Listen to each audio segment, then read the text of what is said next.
Hi, everyone. Welcome to FinFactor. I'm your host, Blaine Bertsch, co-founder and CEO at Dry Run Cash Flow Forecasting Software. And I'm really excited to have joining me today, Jonathon Angell from Angell Investments. Now, Jonathon is a trusted business advisor with years of experience spanning venture capital, mergers and acquisitions, and private equity, all the way through to fundraising. And actually today, we're going to focus on that fundraising and financing part of his world. Thanks for joining me, Jonathon. Blaine, wonderful to be here. Now, I know we've known each other for quite a while, and even before the show here, we were chatting and started to get down a path on all of these different options that you see for businesses to be able to raise new rounds of financing to fund their business.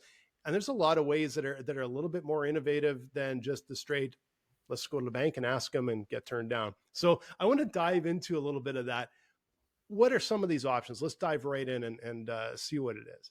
Absolutely. So you talked a little bit about the debt side, which can be problematic. You know, a bank is always going to want 3-4 years of operations. Generally, they're going to want to see an audited series of financial statements, income statement, balance sheet, statement of cash flows, with an independent assessment that, this was correctly done.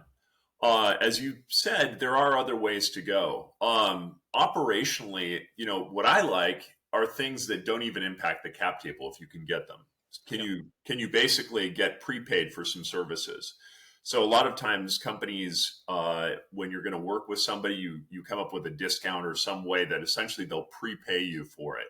Now, you do want to watch out for that. If you're basically taking 5 years of services, you have a cost of goods sold on that, and it puts you in a tough spot in the future. But sometimes it can really be what gets you over the hump for your cash flow needs.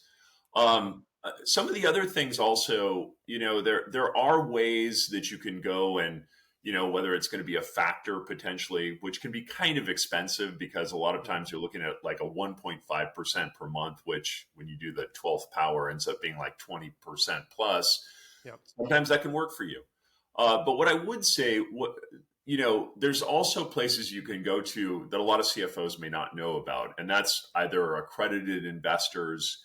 Those are people in the US that have over $1 million of disposable, I guess you could say, assets outside of their house and car and those sorts of things.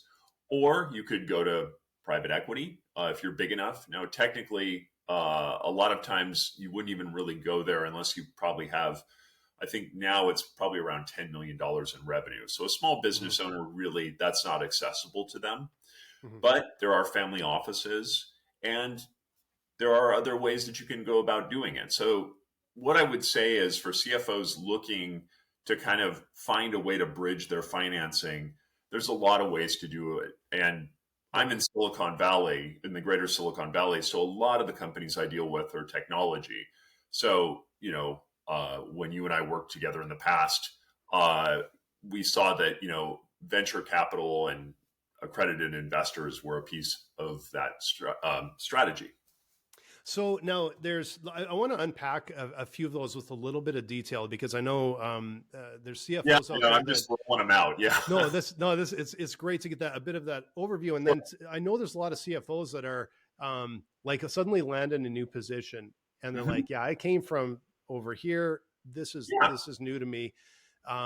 Let's start to unpack a little bit of these sort of one at a time. And I think the way we'll maybe order them is, what do you see as, first of all, let's start with the non-dilutive and we'll work our way down to dilutive and also on which is maybe the most generally sometimes accessible down to maybe the ones that are a bit trickier to get. That's a good point.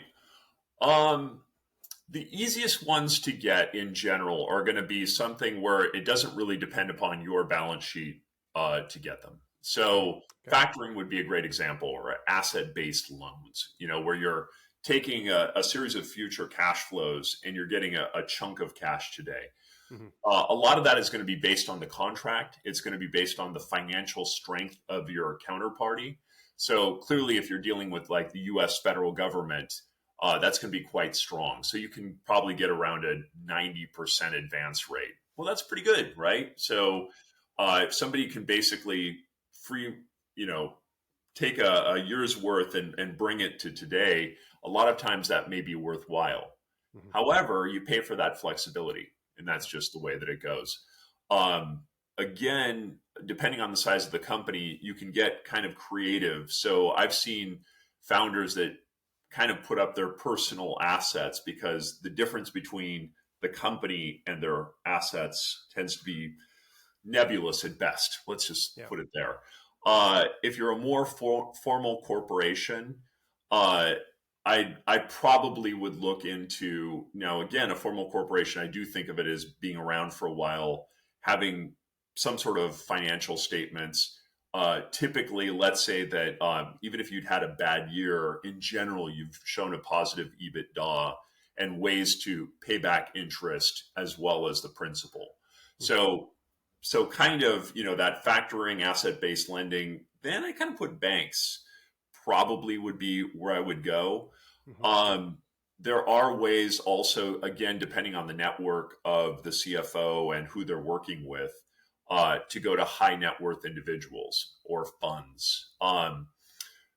The high net worth individual, again, can be different depending on what your network is. If you start getting into the formal piece like family offices, again, every family office is different, but there's a formality to a family office. Whereas if you have a network of individuals, even if they syndicate together to kind of do a deal, you can kind of make it happen. That also gets hard because a lot of times it's very hard to have that level of trust and knowledge of these groups. Again, now I'm going to start moving more into the pure equity kind of plays to it. So again, the family offices, private equity. In general, private equity has been very focused on the equity portion. But when interest rates were very high, suddenly you were seeing a lot of family offices starting to do deals that were mezzanine debt kind of thrown in there as well. So I tend to like debt, not trying to bring up an ex-president of the US or anything, but the reason is it doesn't mess with the cap table. Now, if you go to the pure kind of common shares or preferred share structure, that can go all the way to venture capital. So again, the problem with this is 99% of companies will not be able to fit through that filter. Venture capital is looking for a 35% IRR in general. That's what they have to kind of have planned. So think about that, right? You're paying a 35% essentially tax on that money per year. So it is the most expensive thing you can get. So it's high risk, but it has to be super high reward for the people putting in the money. When I look at, one of the things I also do is I look at the limited partners that put money into all these funds just to kind of understand the ecosystem.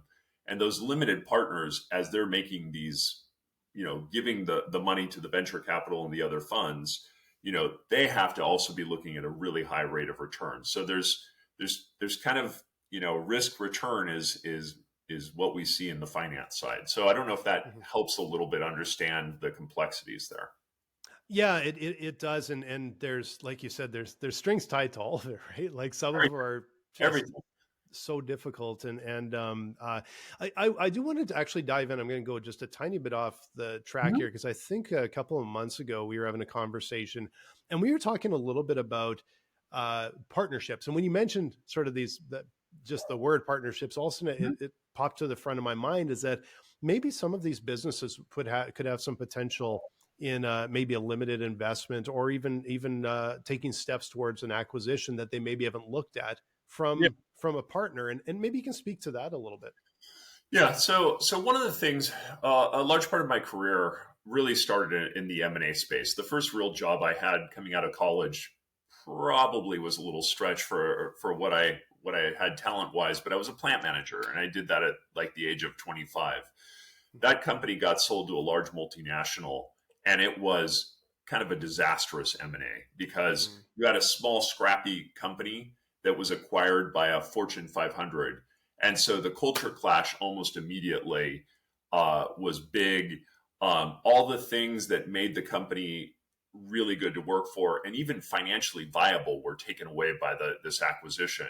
So their cost of goods sold for the product that we were making was like $10. And then the large multinational corporation wanted to use one of their streams where that went up to like $50. So like, Ooh. this was like a product, right? And so I've been very aware of when things don't work. And Yeah. so I'm always, my antenna are always kind of out, Blaine, for that Yeah. sort of thing. And so if you are looking for a partnership or you're looking for an M&A, it's always good to have a discussion on these things. And what I mean by that is you should be talking to people in your network who can be helpful to you. Think of it as outreach or what have you. Um, Almost no M&As happen because somebody just basically goes and grabs something. There is a saying in the M&A field that companies are bought, not sold. And that's true to a certain extent, I would say. And what that means kind of for people is that, you've got to go find a company that has the desire for you. You can't kind of force yourself or shoehorn yourself into that desire. Yeah. That's both true and not true, because as you have conversations with people, you actually expand your network in such a way that, let's say it starts with a buying relationship. And so now you have a big customer. Well, that big customer starts to maybe demand some special systems. They want some integration with their special software. So suddenly, yes, you have all these customers, but maybe this one person is a third of all your revenue. And they require special processes. And, as you unify, it just makes sense that they would say, why don't we just take you over, because maybe your product or service is something that's synergistic with what we do. Mm-hmm. And additionally, maybe we have a client base that we can upcharge, upsell, right? Whatever we want to say. So I always try to get people, Blaine, to have these conversations, because I think it's hygiene. You Yeah. really should be looking at the people. You should be looking at your competitors too. I mean, you really should. You shouldn't be afraid to go talk to a competitor. And that's probably a little bit of the Silicon Valley in me. One of the main things when I first came to Silicon Valley that really stuck in my mind, I got recruited down here. And, I was from Oregon. I never heard this before, not in the same way. Mm-hmm. But I was going to like Apple and Amazon and all these kind of meetings, and people kept saying, "How can I help you?"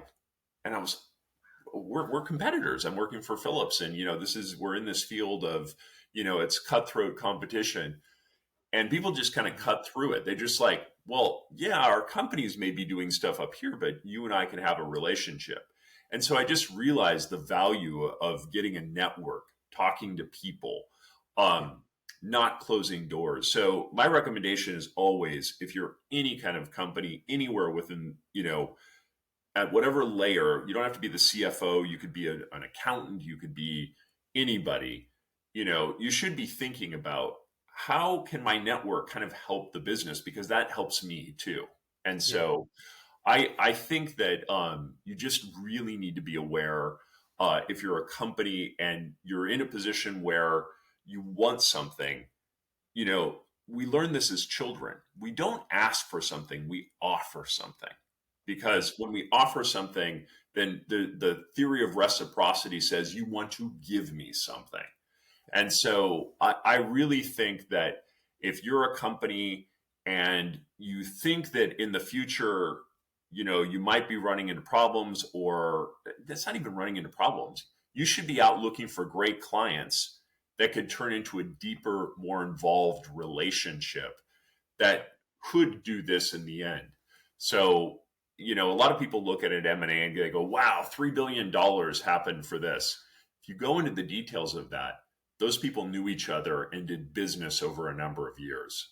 And because any kind of acquisition of a company, that's the end point that a lot of people see. Yeah. A lot of people I talk to are like, oh boy, I saw $1 billion or whatever. And they never look at the details, right? Because a lot of that is earnout. So you have to hit the metrics that you promised to that person. You have to integrate in the way that you said you would. So all of this, there's no one and done, right? If you're a founder of a company or a CFO, you're lucky enough, your company worked hard. Now you're going to be integrated into a private equity fund, maybe joining 5 other similar type of companies. It's going to be really necessary for you to understand that value creation process doesn't happen here. You have to be thinking about that throughout. And I could also plug Dry Run, because I think that it's a great tool for people that really want to look at those sort of aspects in a monetary fashion throughout. So. Well, thank you for the plug, Jonathan. I will always take those.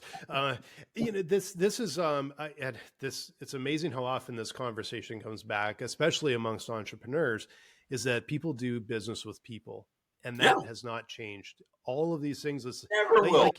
Like you said, it's like, okay, here's some of the options. Like, yeah, those are the options on paper, but getting these deals done, so much of it comes down to those relationships, and also just being able to identify, hey, this is the real true benefit to you guys, and this is the benefit to us, and that's why it makes sense. And it makes sense, like you said, it's like there's a lot of complicating things. You're joining potentially these 2 communities together of like the purchaser and the purchasee or whatever, and comes back down to people.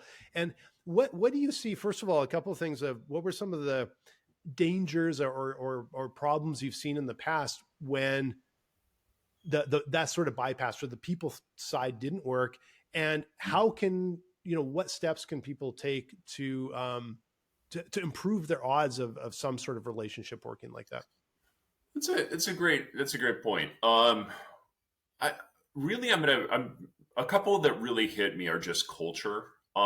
You're going to have a company which is hard driving, really into maximizing the bottom line, or whatever that culture could be. It could be we're going to be out skiing every Friday, or we're going to be doing something that just, it's like the unifying vision. Yep. And company B is 180 degrees from that vision. And so some middle person, kind of without really introducing the teams together, without understanding how those people operate, just kind of stuck them together because on paper it looked good. And so I think that's just a laziness, to be honest. Anytime I've done either sell side or buy side M&A, I talk to at least 100 people. And because I think I have great effing ideas all day long, Blaine. And then I talk to my wife and she says, that's not such a great idea. Or I talk to somebody like you who's pretty smart. You go, Jonathan, that's pretty stupid.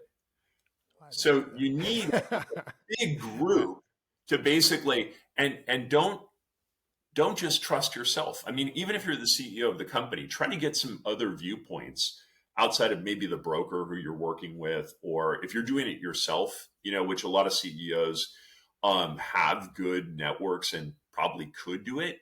But my recommendation is get more people involved, because the other thing also is the biggest failure is people don't really know why they're joining, or what are the objectives of it. So one of the things I always try to do is set up a scorecard, man. Come on, we're accountants. We love scorecards. We grow up in the morning. We want a scorecard. Hey, I just took a shower. That was a 9.5. That was pretty good. Good hot water. We're looking at all the different things. So why would we not do that if we're going to spend millions of dollars on an acquisition? Mm-hmm. So set up that scorecard, and say, what are your objectives in this? What is going to matter to you? Why are you doing it? Because guess what? At the end, you should be looking at it, because there'll be all these changes. Everybody's going to be like, oh, we went all over the board and then we ended up over here. Fine. You went all over the board. This was our objective. This is the time we spent. Did we win or not? I mean, I know it sounds a little competitive, but you need to have that. So again, people don't know what they're looking for. They don't really, I think, dig deep enough. They're looking very transactionally. So I'm going to turn into my auditor. I'm going to look at your financial statements. I'm going to take a walk around your property. Woo, looks like a good deal to me. One of the things we talked about, hidden liabilities. It takes you a while looking at a different company to understand where those things are hiding out. Yeah. I think you and I had a conversation about somebody acquiring a company and suddenly nobody had taken vacation for 3 years. Oops. That's a great example, but it's just the beginning of it. I mean, I've seen everything from environmental liability, which if it hits you in the US will just devastate you. You're done. Mm-hmm. Because let's say there's a landfill and it's going to cost $1 billion to clean it up. There's tons of people, but all those companies have gone away, but they find your barrel. One barrel for this whole property. Who pays for it? You. Yeah. So it's so like really figuring out what you want, having a process around it, having people, talking to a lot of people, because a lot of times you don't want to just fall in love, right? I would use the example, if you're married, you probably dated some people beforehand. That's a good thing. Then you're ready for that marriage. And so those are some things that I think that if you don't do, and I've got the scars to prove it, man. I've been there and I've made every error, throughout the years. At this stage of my life, with enough years of experience, I think, and I can give examples of where it went sideways on each one of those examples. Well, and the thing that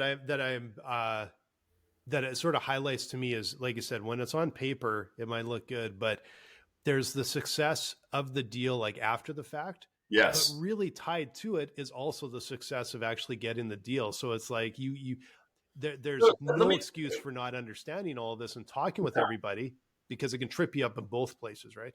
Yeah. One of the things that I think a lot of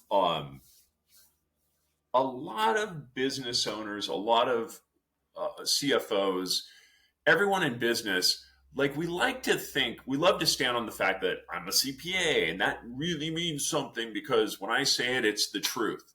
Mm-hmm. Most people don't care about that. I mean, sure, if I'm an auditor, you got to have that comma CPA afterwards, right? Yeah.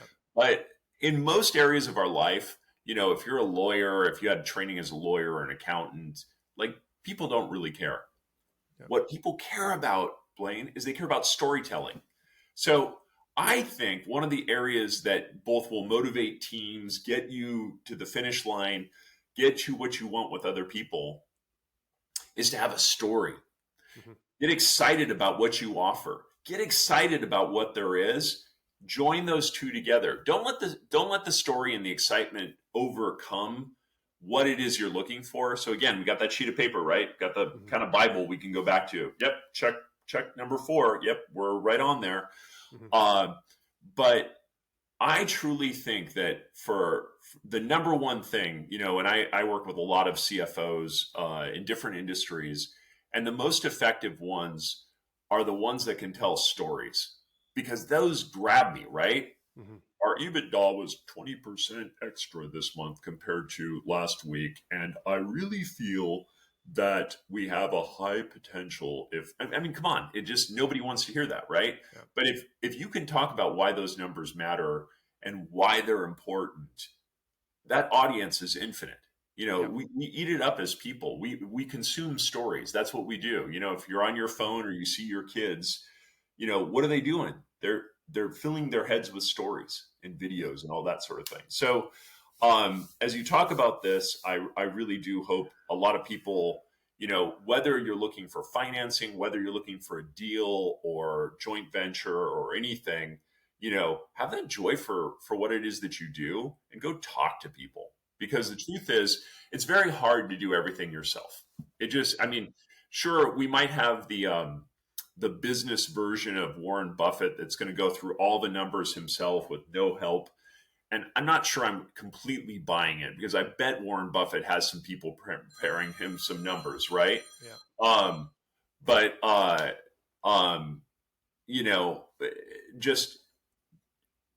I really think that the preparation for a lot of this too, and not preparation of like knowing every number, know 4 numbers, really. I almost would want a lot of people to like step back. Don't inundate people with detail, because I don't know how you are, but there used to be the saying, are you a lumper or a splitter? I'm a lumper. Yes, I can handle like 4 or 5 categories. Once you start getting into 20, I'm just like, okay, which one are we on again, kind of thing. Yeah. So, as we're looking at this and we're looking at success in M&A or fundraising, have your story and just you don't have to have a 30-page presentation.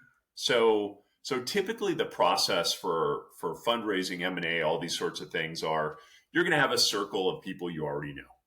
That's fine. Then you're going to have a slightly larger circle of people that you easily can get to because they're one-degree connection, whether it's LinkedIn or whatever. You haven't talked to them for a while, but you had their card from years ago, right? They're kind of within that gray zone. But for any time that you really want to do a business deal, you got to go to people you don't know. And that can be a little bit hard for people. I know some great CFOs that it's just hard for them to pick up the phone and talk. They don't think it's part of their job, right? That's like the salespeople. They do that. A lot of this really is the CFO is the salesperson. It's and I keep coming back to network. So for me, I learned it as the ABCs: accountants, bankers, counsel, right? Lawyers.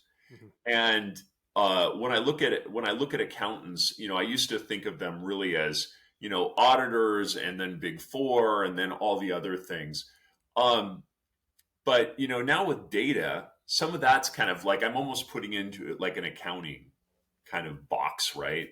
Yeah. The banker side, I think, is terrifically important. I don't understand why more people and bankers I kind of think of as the financing side of the house, but if you're a company, you really should have a banker. And I mean somebody you can just pick up the phone. Mm-hmm. And I know people that are, let's say they're at Bank of America or Wells Fargo or whatever, yep. And they don't even know who within that institution really is going to go to bat for them if they need something. Yep. Because you really should be having regular conversations with these people. Why? Whatever that institution is going to have policies which are changing that could adversely impact you. Let's say you have a line of credit, right? Mm-hmm. The bank during COVID, it got pretty big for a lot of people. And then as it went up to like 5.5%, the rates, which are starting to come down finally, a lot of banks, their policies changed that could have adversely impacted the business that these companies are doing. Yeah. Again, that banker side, I also include whether, you have the possibility of financing from high net worth individuals, private equity, family offices, all the things we discussed. And then lawyers are terrifically important. And a lot of times people think of it as like, oh, well, I'll have a lawyer draw up a contract. Well, that nowadays is less important. Why? Because we have repositories, kind of standard contracts that people can go into. Yeah. But you are, for a lot of the things that you might do, around joint ventures, acquisitions, divestitures, any of those sorts of things, you really want to have a lawyer that knows what it is that they're doing. Somebody who basically, is that one phone call that you kind of go, hey, Sheila or Joe, this is what I need. Mm-hmm. Yeah, I got you. I understand that. Hopefully if you've worked together in the past, it just is a very quick thing. And it's terrifically important because I've also seen problems, whether it's with, the equity side. When I was an auditor in Silicon Valley, I really would spend most of my time around equity. A lot of younger, accountants, what they go into is they're like, well, let's see the receivables, SOP 72 in the old days was, what's your revenue recognition, that whole thing. You could play certain games there, certainly if you have long-term contracts and those sort of things. Mm-hmm. But I always cared about the cap table. And the reason is that's literally the cornerstone of wealth for the founders of the company. And so, if you screw up there, it's a massive screw up. I mean, you screw up $50 or $100 on, your revenue recognition, kind of washes, right? Okay, we took it last year, but it really was this year. And, a year later, it kind of all balances out, right? But you start getting into those cap table things where you start having things like, preferred shares, um, preferential treatment in a way where liquidity preferences come in that you didn't have a good lawyer take a look at, or just somebody who would say, did you mean to have a 3x liquidity preference and have it participating to the point where your investor who came in is not only eating their regular meal, they're going in for seconds. And then as the liquidity piece happens, they're taking 3 times their money off the table. Did you mean to do that? Because that's a really rich deal for them, not for you. Yeah. And So, then that comes down to who you're, like you said, having the person that's right for you. And like I've, in my experience, like I've left a business bank, went to another one because I wanted a banker. I wanted a person. It didn't have anything to do with the bank. And I moved from one lawyer to another one that, again, like I sort of made sure I found a recommendation because I needed someone that knew our domain. First guy was fine, but not our domain. And so it's been really, really helpful to us to have those experts. Like you said, I can pick up the phone. I know exactly who I'm talking to, and I can get them. Give them a plug. Who's the banker? Where did you guys move to? I'm kind of curious. Well, we moved to RBC. I won't say. I don't want to. Throw under the bus the other bank. But that's what I'm saying. RBC, Royal Bank of Canada. Royal Bank of Canada. Yeah, I've worked with them for years. They're great. They've been great. They have for us, especially because they have a technology group and they have people that are in our province and down east and all that I can get on the phone and they can. And I was going to say, they actually get on the phone when you have an issue. And so I love that sort of thing. So give us the lawyer too. This is a good plug for them. And so we had moved to Kingsgate, again, just up here in Edmonton. And again, they know the sort of technology space and investment space and all of that really quite well. And my original lawyer there, he actually became a judge and moved on. But now I've got a new lawyer there that is awesome. And I just literally a few weeks ago, I just picked up the phone, I had a quick question for him. And it was, again, I know I could just pick up the phone and have someone that can help me because they know my domain. It's not, you're just trying to find someone that knows your area and can actually give you a little bit of help there.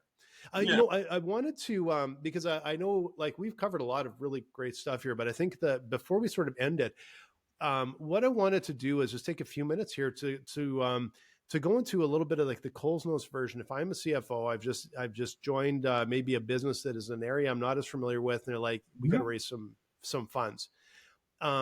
Little bit of and I know this is a very much a generalization, but what is kind of like a family office versus a high net worth individual versus a private equity versus VC? What would they likely sort of be looking for? Because then as a company, I can say, okay, this might be more of a fit for us versus over here.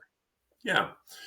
So assuming that we're getting out of the debt side of the balance sheet, right? And remember, there are funds you might go to funds, and they're fully funds that could help you out. But let's say you're looking for equity.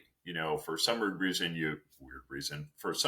you need more equity on the balance sheet.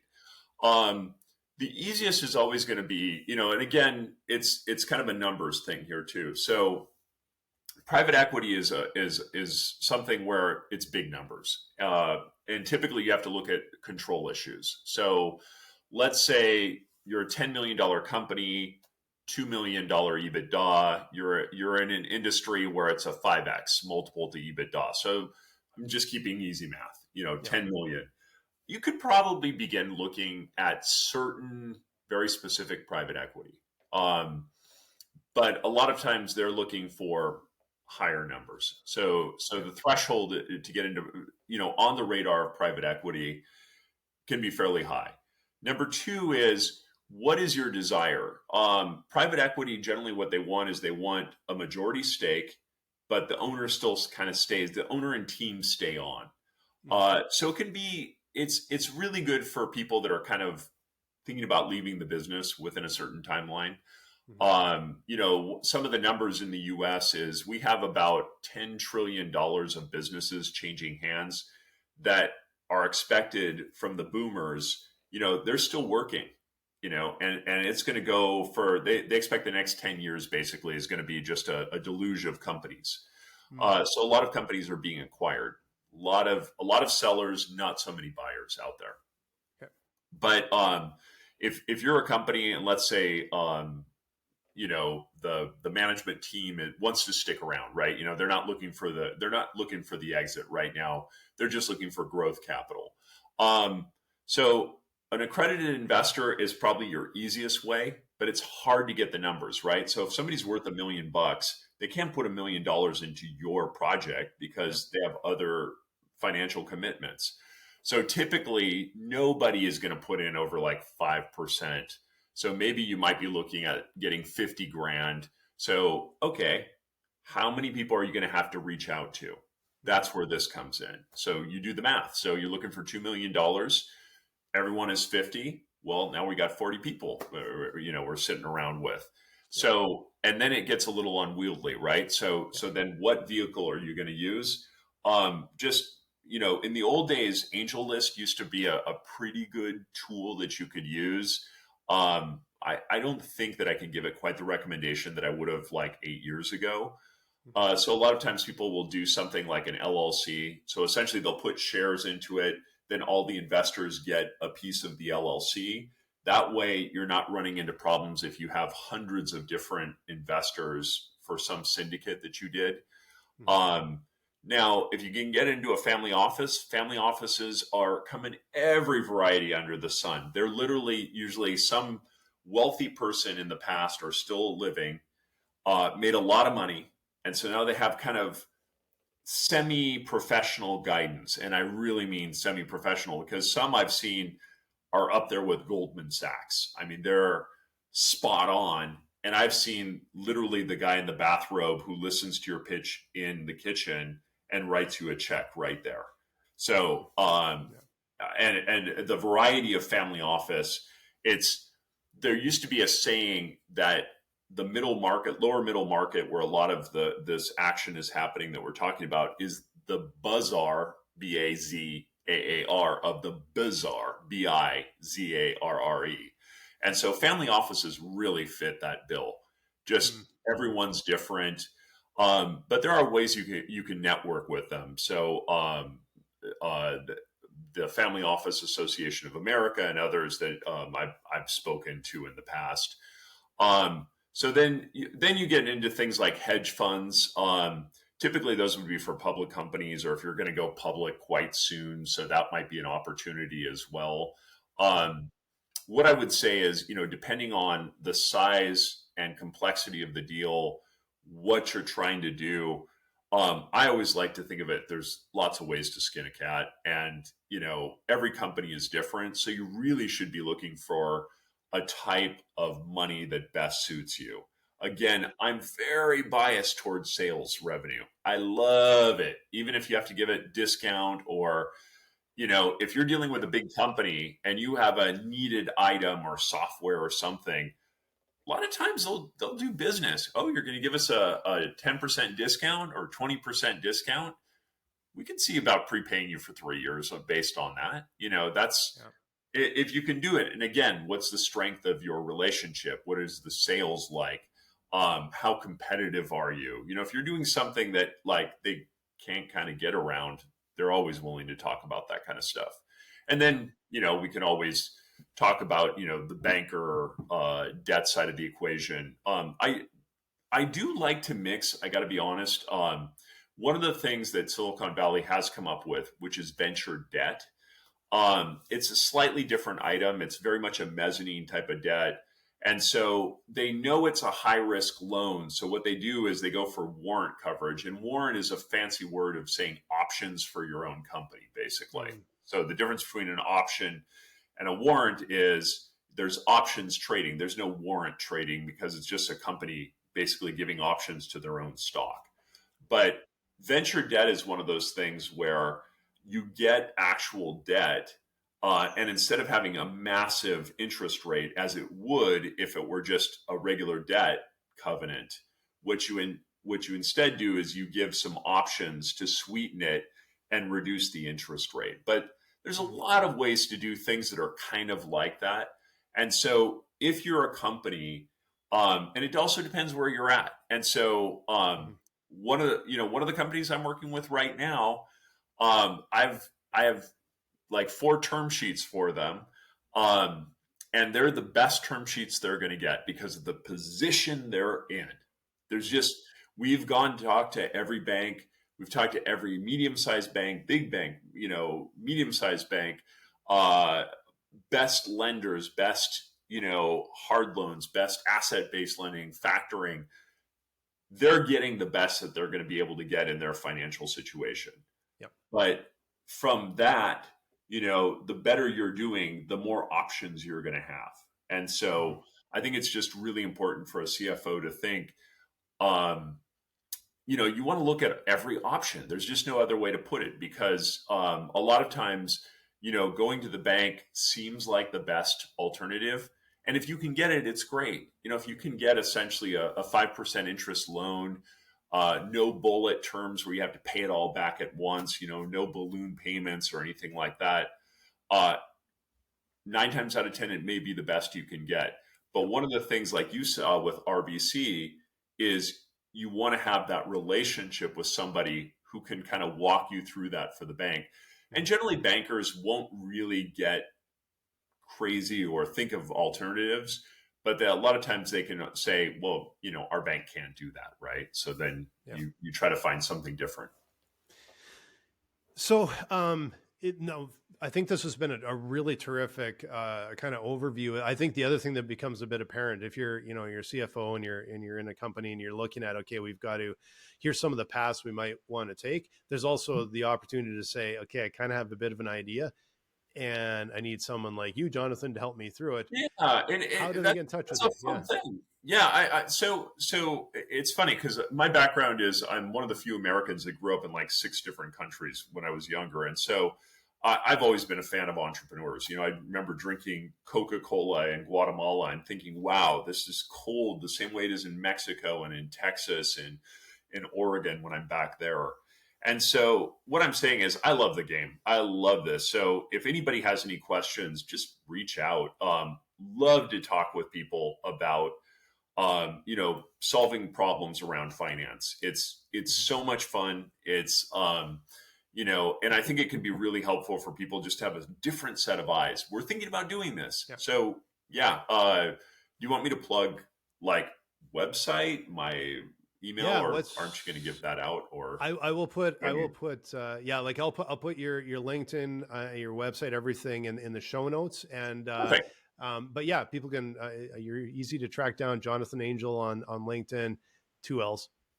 That's the only tricky part. It's 2 L's with no strange pronunciation. It's funny because a lot of people are like, Angelo, what is that? But anyway, just if anybody has any questions, I just really would love people to reach out. It's something, I love conversations. I love just meeting new people. So for me, it's one of those things where, if I can talk to an entrepreneur or somebody who has an issue around the financing side of the world, love to have those conversations. I appreciate your time, Jonathan. This was a really terrific conversation. And I just want to mention to all of you out there, again, if you're doing cash flow and spreadsheets and they're pretty complicated, especially when you have multiple people, multiple entities, all of that kind of stuff, if you're mid-market, maybe on an ERP, come and talk with us at dryrun.com. We would love to help you out. Thanks again, Jonathan. Appreciate it. Well, thank you, Blaine. And thanks for having a great product that a lot of my customers have actually said how much they appreciate. So appreciate the time to talk with you.